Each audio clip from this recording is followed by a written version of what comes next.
to this Connection special. I'm Patricia Gras. Our guest today is Sam Daley Harris. He's the author of Reclaiming Our Democracy and the founder of Results, an organization who works to end poverty and world hunger. Thank you so much for joining us. It's great to be here. 25 years ago, you started Results.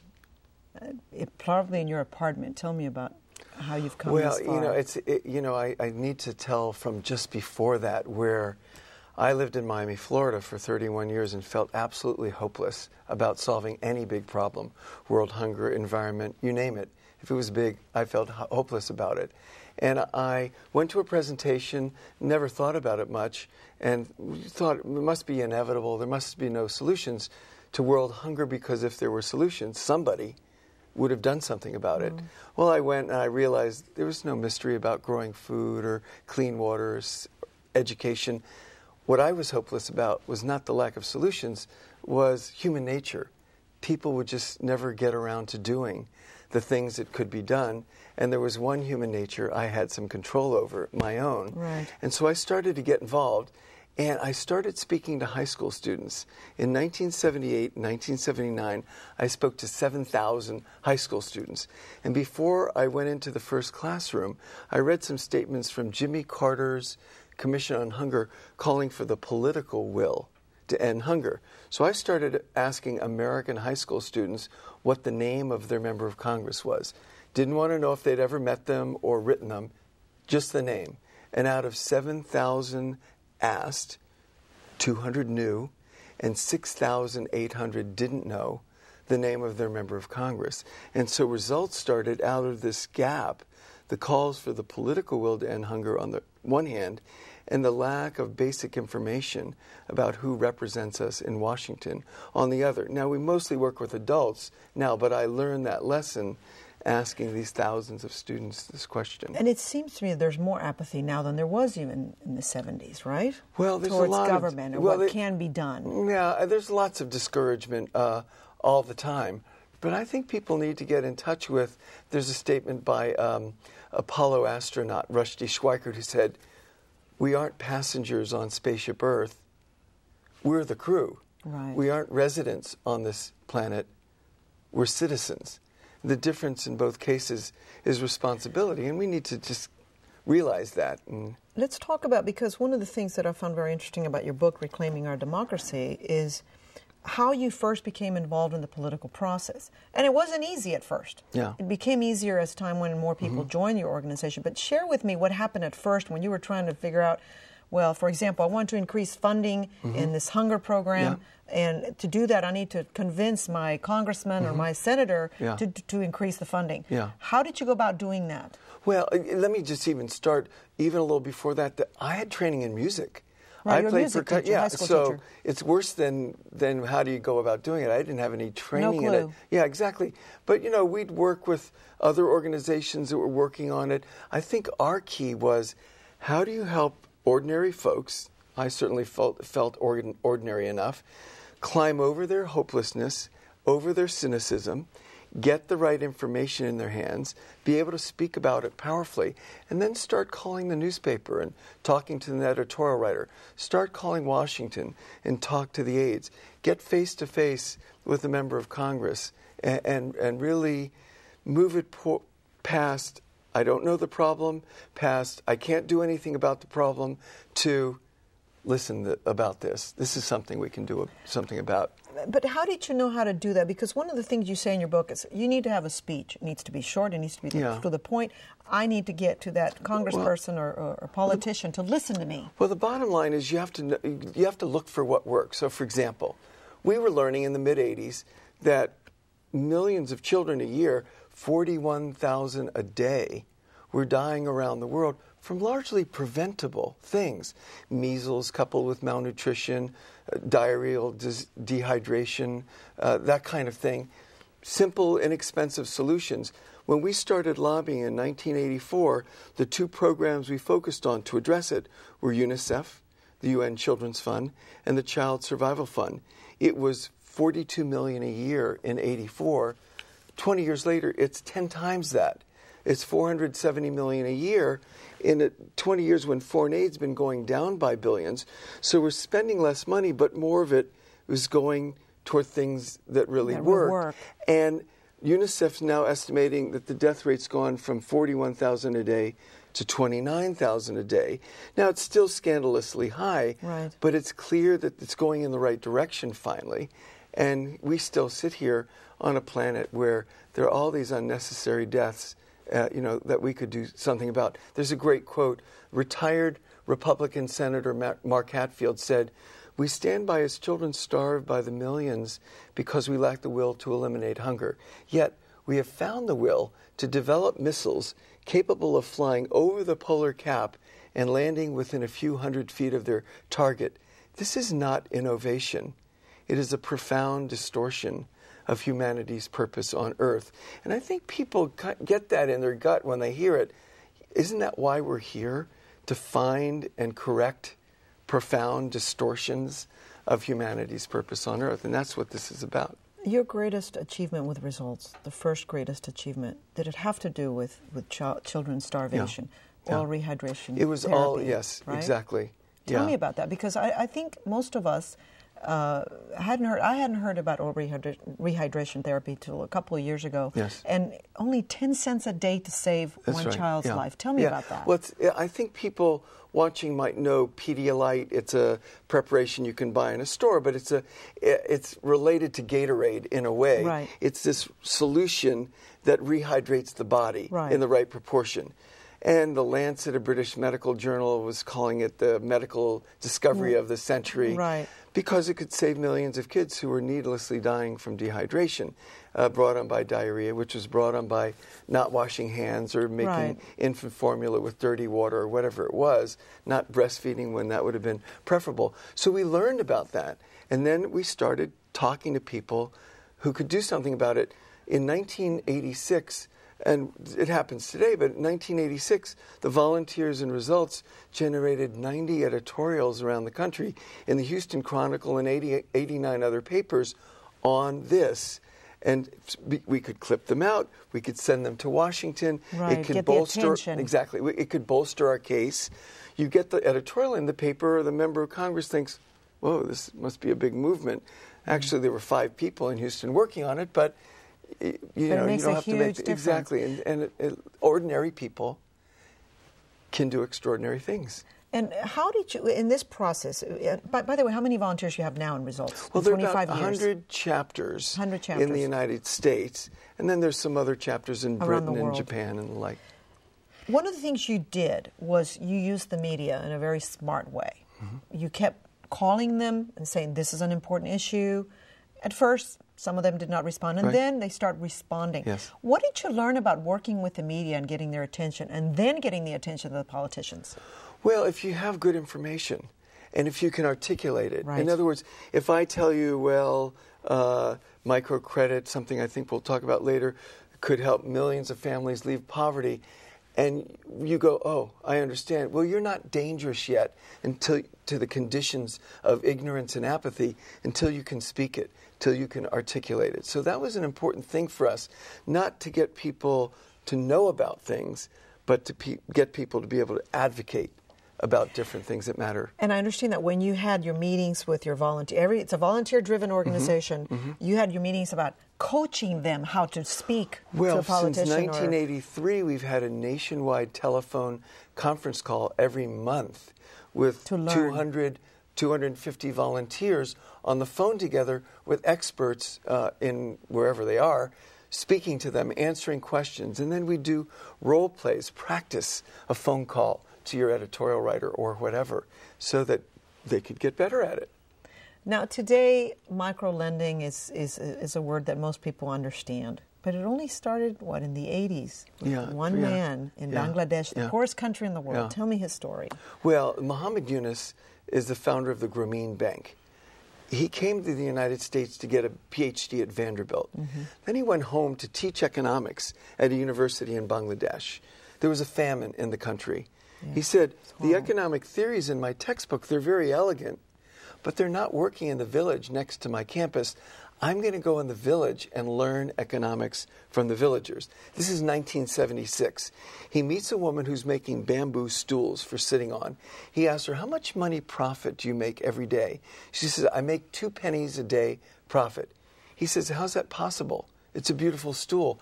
Why do you only make 2 pennies a day? She said, I don't have the money to buy the bamboo, so I borrow the money from a moneylender, a trader, on the condition that I sell the finished product back to him at a price he sets. And the price he sets barely covers the cost of the bamboo. I make 2 pennies a day profit. He said, well, if you could sell it to anyone, could you make more? She said, I could, but I don't have the money to buy the bamboo. I have to keep going back to him. Mm-hmm. So Eunice had a student go around the village to see who else was in her shoes. Deal. Right. 42 people needed a grand total of $27. He said, I felt really ashamed living in a country that couldn't provide 42 people with a grand total of $27, about 68 cents a person, to better their lives. So he lent it from his pocket, and this woman, who went from 2 pennies a day to $1.25 a day profit immediately, because she could now sell her stool to the highest bidder. At the market price, right. And these 42 became the first borrowers of what became Grameen Bank, which means rural or village bank. And in August, they reached their 5 millionth borrower, from the 42 to 5 million. And with 5 in a family, that's affecting 25 million family members. It's an extraordinary story. And one of the things that happened that he was able to do was dispel myths about poverty. Mm-hmm. What were those myths? Well, I mean, that people are lazy. That they don't want to work. They're working harder they're not than smart I enough. and me, than you do every day, just to eke out a living, just to get by. That people just don't have what it takes. They can't plan. They can't make things happen, and they're doing all that they can all the time. The other thing he did was he turned banking on its head. He had to break serious rules. I've been with him when he's been asked, "What was your strategy in forming the bank?" He said, I didn't have a strategy. I just kept doing what was next. But when I look back, my strategy was whatever banks did, I did the opposite. If banks lent to the rich, I lent to the poor. If banks lent to men, I lent to women. If banks made large loans, I made small loans. If banks required collateral, my loans were collateral free. If banks required a lot of paperwork, my loans were illiterate friendly. If you had to go to the bank, my bank went to the village. Yes, that was my strategy. Whatever banks did, I did the opposite. And I think people forget about the revolution in banking that microcredit had to be. You also, it's a revolution in development economics. That's right. You also mentioned the fact that in the book, the fact that he went to timid women as opposed to assertive women. Right. Why did he do that? What does that mean? Well, his thing was, I want to reach the very poor. And when he said, I'd go into a village and we'd talk about the bank, and people would come forward, I'm ready, I'll like a loan. He said, when they come forward, that's really not the clients we're looking for. We're looking for the most timid, the ones whose lives are in most trouble, who thinks, I shouldn't take a loan. I've already have too much trouble. If I take this loan, it's just more trouble. So his thing was, one of his indicators of what the people that were most poor in a village were those who would step forward last or not at all. He called it looking for the most timid. Yeah. Now, why, and this is very interesting, and it has to do with development economics, why women as opposed to men when it comes to the most poor? What he did when he started, he said, I want to get it to 50-50 men and women. And it took him several years, 76, 78, 79. He finally got to 50-50, but he noticed that a loan going in through the man of the family, the proceeds from the business accrued a little bit more to him going drinking with his friends or whatever. But when the loan came in through the woman, the benefits from the business that she invested in, the little tiny business, went to feeding the children better, went to fixing the roof so it didn't rain in it anymore, went to making sure that children could go to school. And so if your commitment was the transformation of poverty, it was more powerful to go in through the woman of the family. And doesn't it affect also when you help women at that level, they tend to have less children. They tend to care more about creating more wealth. Absolutely. They're more responsible, right? There's a new book by Jeffrey Sachs, The End of Poverty, and he tells a story about meeting another micro program in Bangladesh, BRAC. And they met with these women. He said, more exciting than the loans and businesses they had was the fact that they asked for a show of hands, how many children do you have or want to have? And it was either 1 or 2. And there was the dean of the School of Public Health from Columbia with him, whose mind was blown because he'd been in Bangladesh 20 years earlier when 6 or 7 children were the norm. And here they were 20 years later, 1 or 2 were what the women wanted in their family or had. Well, yeah, and the impact that BRAC and that the Grameen Bank has had in Bangladesh is it's incredible, right? The growth rate, the economic growth rate went up 10%. No, I mean, absolutely. this is unprecedented. In September, there was a report from the World Bank, 14 years of Grameen, BRAC, and another program, and they found that 3% of clients leave poverty every year from borrowing from these programs.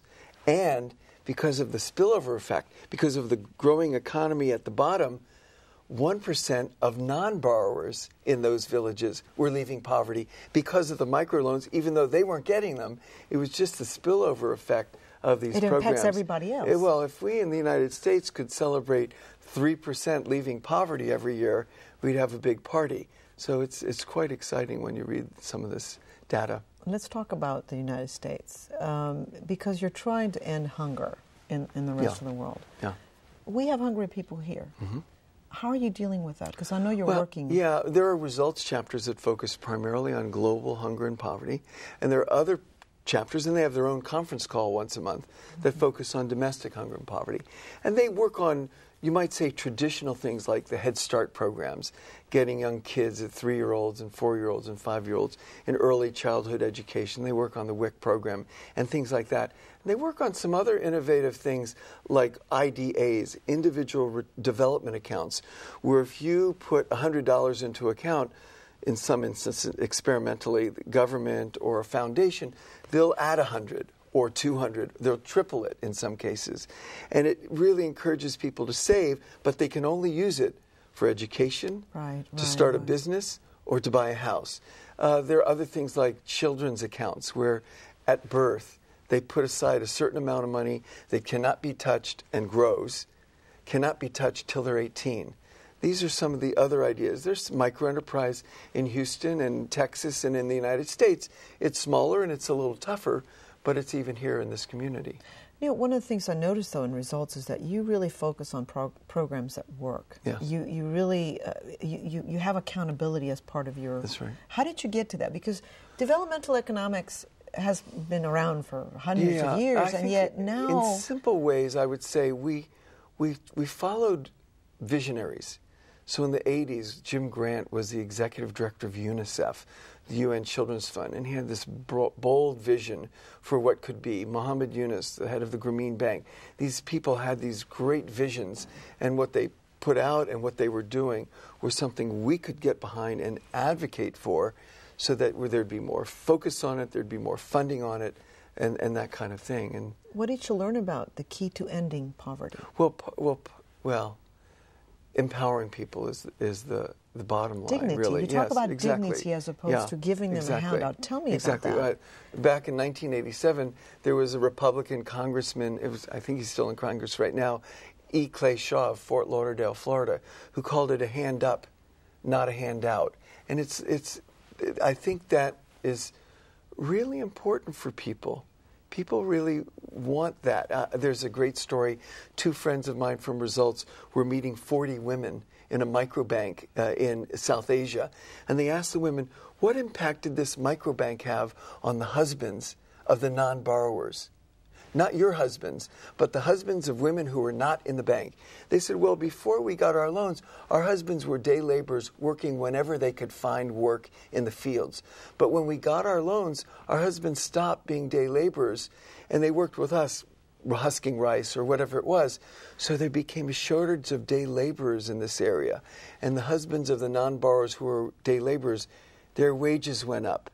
And that was the impact of this microbank on the husbands of non-borrowers. It's an extraordinary, it's not perfect, but it's extraordinary. It doesn't work every time, but it's the most powerful intervention that we have. Tell me some of the amazing stories. You share some of those in the book. Well, the volunteers, I mean, there's so many stories where volunteers pick up the phone and it takes 11 phone calls to get the appointment with a member of Congress. Most people don't make the first call, and they quit after the second. But in results, what we try and do is give you support, push you along. How's it going? Oh, you haven't gotten through yet? Call Keep again. going. Yeah, so that we can make these kinds of breakthroughs and get through. But you also share some stories of the women who got some of the loans. You share an incredible story about the woman who was a beggar. Yes. Well, they're having this experiment in Bangladesh where their program is at about 45,000 beggars, 5 million microcredit clients, but they're beginning to give loans. The average size is $8 for a loan to a beggar. And they're saying, don't stop begging, but why don't you take this loan and buy some things to sell and try begging and try selling and see what works better for you. You know, and they're finding more and more taking the loans, they're paying them back, they're leaving the begging behind, and, you know, they're taking the route that gives some dignity. You founded the first Micro Summit in 1997. One of the things that I read that you wanted to do is you wanted to convince the World Bank and all the big developmental organizations to give loans to people that live on less than $1 a day. Why did you come up with that number, less than $1 a day, as opposed to $2 or $3? Right. Well, world leaders in 2000, and it reiterated it in 2005, were at the Millennium Summit. And they set the Millennium Development Goals. And the first goal is to cut absolute poverty in half by the year 2015. And they measure absolute poverty as those living below $1 a day. Okay. And that's where we got it. And the Microcredit Summit in 97, there were almost 3,000 people from 137 countries who came to it and launched our goal to reach 100 million of the world's poorest families, especially the women, with credit for self-employment by the end of 2005. How are we doing? Well, you know, it takes us 10 months to count, so we only have data from the end of 2003. A month from now, we'll have the new report, end of 2004. At the end of 2003, we had 81 million families around the world, 55 million of whom were among the very poor when they took their first loan. And that's a jump from 7.6 million to 55 million since the 1997 summit to 2003. You know, one thing I got from all of this is that you really want to tap the very, very, very poor, as opposed to maybe the poor. Why is that? Why is that? Well, you could say that a lot of different ways. One is, in a sense, the poor, well, let me say it a different way. 100 million children around the world of primary school age are not in school. That's right. 29,000 children under the age of 5 die each day from largely preventable malnutrition and disease. The very poor, those below, those are the families whose children aren't in school. Those are the families whose children are dying at the rate of 29,000 a day. Those are the families, as Jeffrey Sachs would say, don't even have their hand on the first rung of the development ladder. The others, while struggling maybe, their kids are probably in school. Their kids are probably getting some basic health.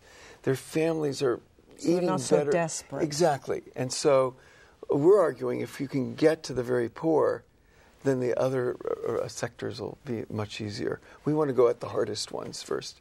If people are watching this and they say, I want to get involved, I want to do something, what are some of the lessons that you learn about becoming an activist? Yeah. Becoming someone who makes a difference? Yeah.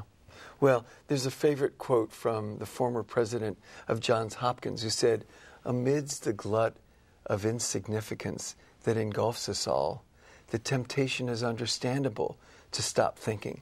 We have to recognize that we're inundated by insignificance and that we have to recognize that part of us that wants to make a difference, that wants to have an impact, that wants to have our lives matter and not be weighed down and blinded by that glut of insignificance. So we got to get over that. We got to get in touch with the fact that we want to get into action. That we feel discouraged, we feel a little cynical, but more than discouraged and cynical, we want to make a difference. And so we have to remember that and then find a group like Results that can help you take action. Sam Daley Harris, thank you so much for joining us. Yeah, my pleasure. And for more information, you can call 713-668-1209 or visit www.results.org. Or call 202-637-9600 to find out more information about microcredit, or check their website at microcreditsummit.org. Thank you for joining us. Hope you stay tuned.